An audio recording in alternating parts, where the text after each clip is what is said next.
Good evening, and welcome to another fatalistic episode of Diatribes from the Voice of Doom. Now here's your fatuous and fatiguing host, Voice of Doom.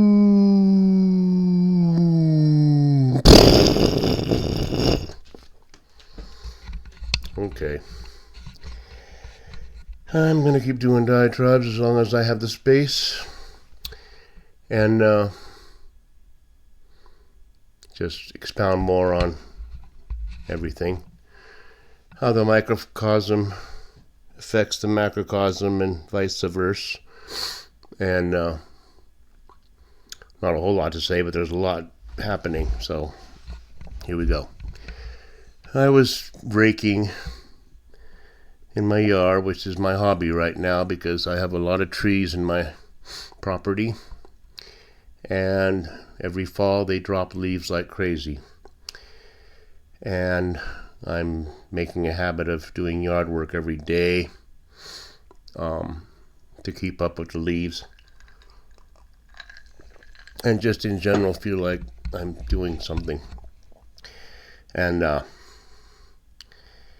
I will say, if I had 1 million subscribers, or at least 1 million views on my channel, I would probably be a sponsor, or I would want to sponsor this methylene blue I've been taking and sell a lot of that stuff, because I don't know what it is. I know what it is. I checked into it, but it's some weird chemical that they use to treat something different. But they discovered it does something for the mitochondria, and it's helped me a lot. In the last month I've been taking it, I gotta admit, I was very tired all the time, and I didn't have any ambition to do anything, or I might have had the ambition in my head, but I never took action.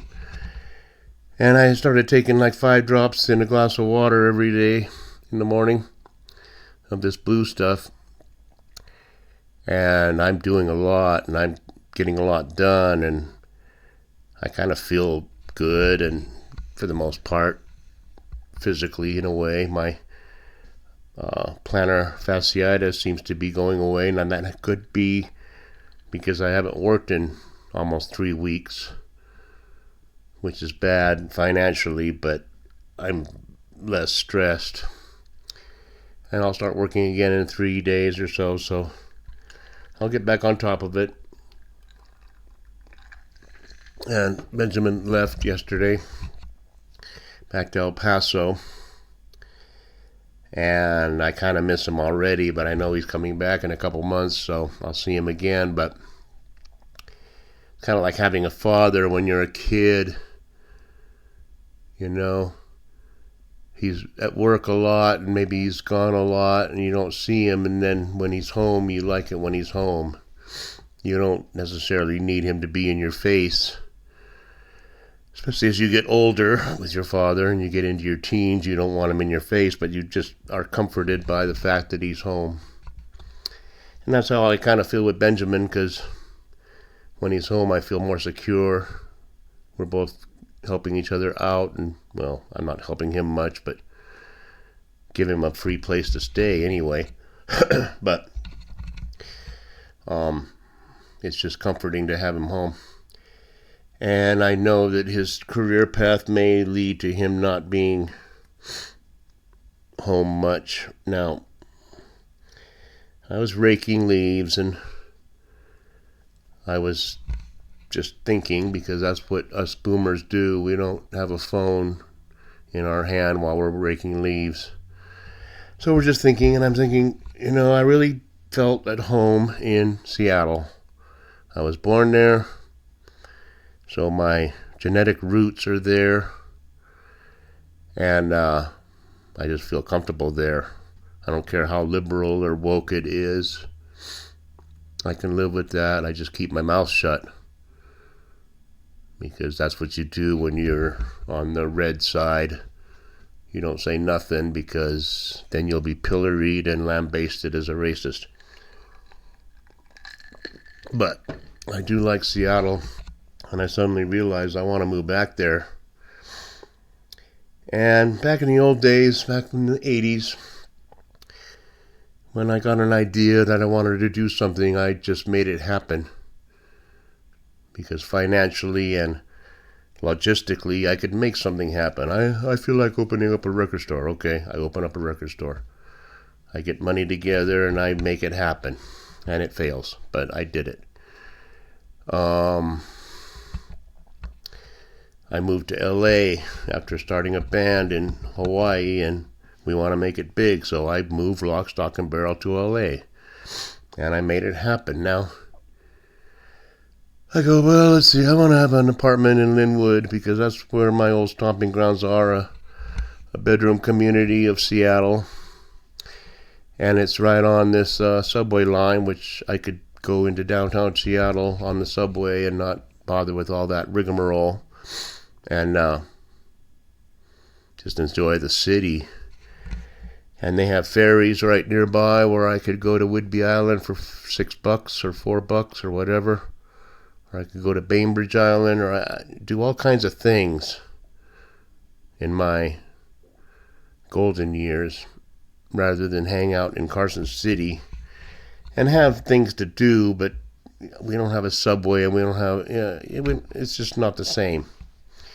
It's a nice place to visit, but I wouldn't want to stay here forever. But as I looked into the rents in Linwood for one-bedroom apartments, I realized that was untenable. And then I went into AI, because I've been starting to use this AI business a bit. Said, how do you live in an RV? Like, just sell my house, buy a vehicle that I can live in. And that was a lot of money too. No matter how you slice it, you got to spend a lot of money. And no matter what they say about affordability, no one's going to want to buy property for $550,000 and sell it for $300,000. Prices are not going to be allowed to go down as far as real estate. I mean, the bottom may drop out and then people buy in, but by and large, it's always going to trend upward. So then I'm thinking, well, I'm stuck in Carson City, and I don't know what I'm going to do. But I did feel affinity for Seattle. It's got a bohemian, artsy-fartsy, kind of a freedom-loving attitude. A lot of social problems, as would be the want of a city like that. But the culture's still there. And I'd really like to go back and just go full circle and end there, but we'll see what happens. But it got me thinking, and I've been thinking and talking to Benjamin about what I'm going to do and what we're going to do about me if I start getting older, which I'm bound to do. And I can't work the way I'm used to working. Okay. So that still remains to be seen. But then when I started to extrapolate into the situation that I can't move back to Linwood and get a one-bedroom apartment, I realized that everybody's in a bad situation.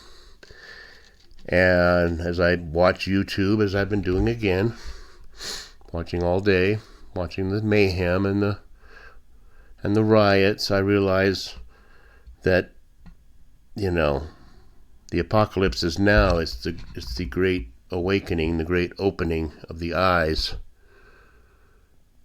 That's what apocalypse means. It's not going to be meteors dropping down everywhere. It's going to be people open their eyes, and people are opening their eyes. And I have a feeling, a very bad feeling, about how things are going to go over the next few months. And what I think is going to happen is these so-called Antifa or whatever, these young rebels who are stymieing and impeding and obstructing the law because they feel like it's not just that horrible criminals and predators and robbers and killers are being removed, because it's a symbol that all people that aren't white are going to be removed. So they have their own perception about what's happening, and so they go and they riot and they block and obstruct, and then the other side, the ICE, the Border Patrol, the whatevers, in their brown suits have to come out and be draconian, and then it feeds off each other. You see how bad they are? We go out and riot, and then they come out after us, and now you see how bad they are. You see how fascist they are. They're stopping us. This is America.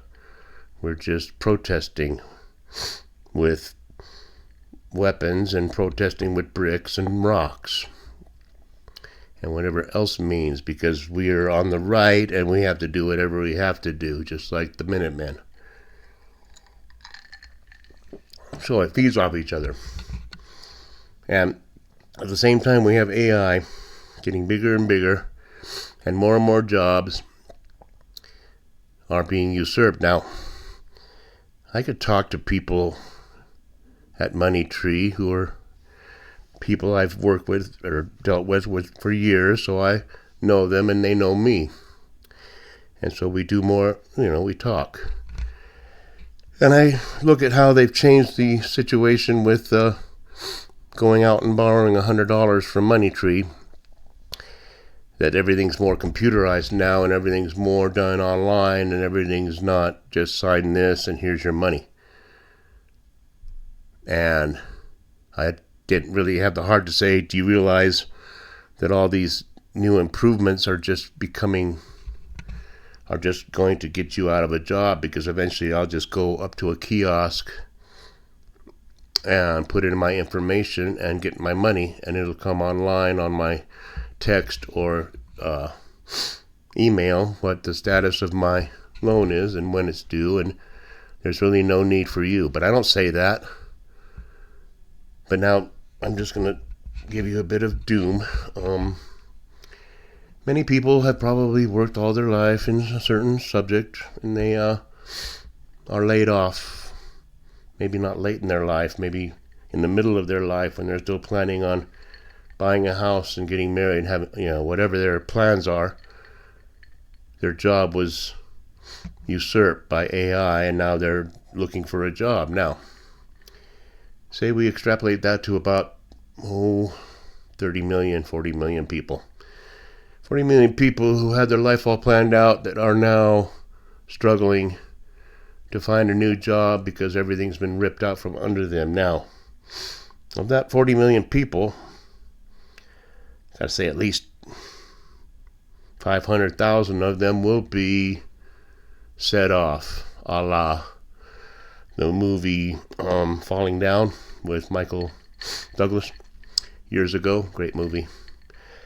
Where he loses his job and then he goes nuts. Okay, now, how many people do you think are going to be looking at these riots and these Antifas who are stymieing, and they're at the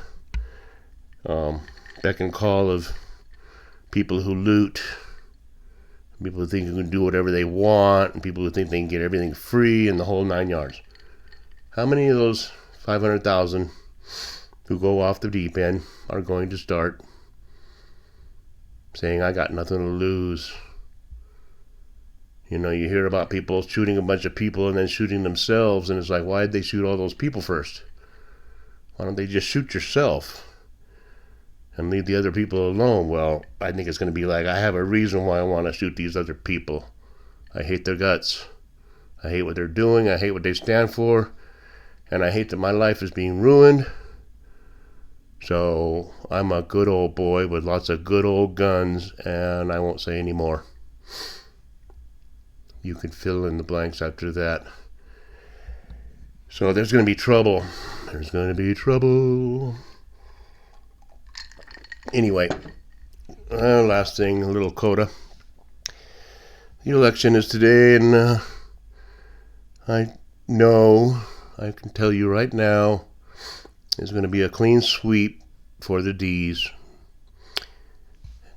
Spanberger has already made a speech, a victory speech, and how the people of Virginia could not vote for Winsome Sears is beyond me, but it shows me just how bad off we are.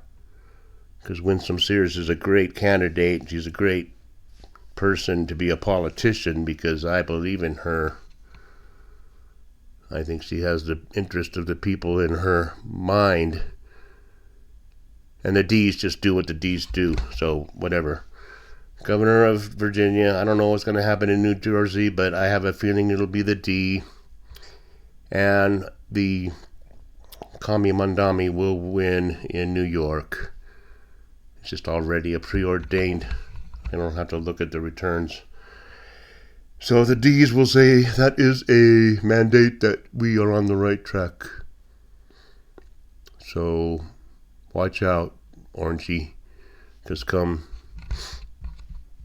2026 election, since we have the momentum of these midterm elections, that you are going to lose, and then we're going to get back to Congress, and then we are going to wreak havoc like you've never seen before.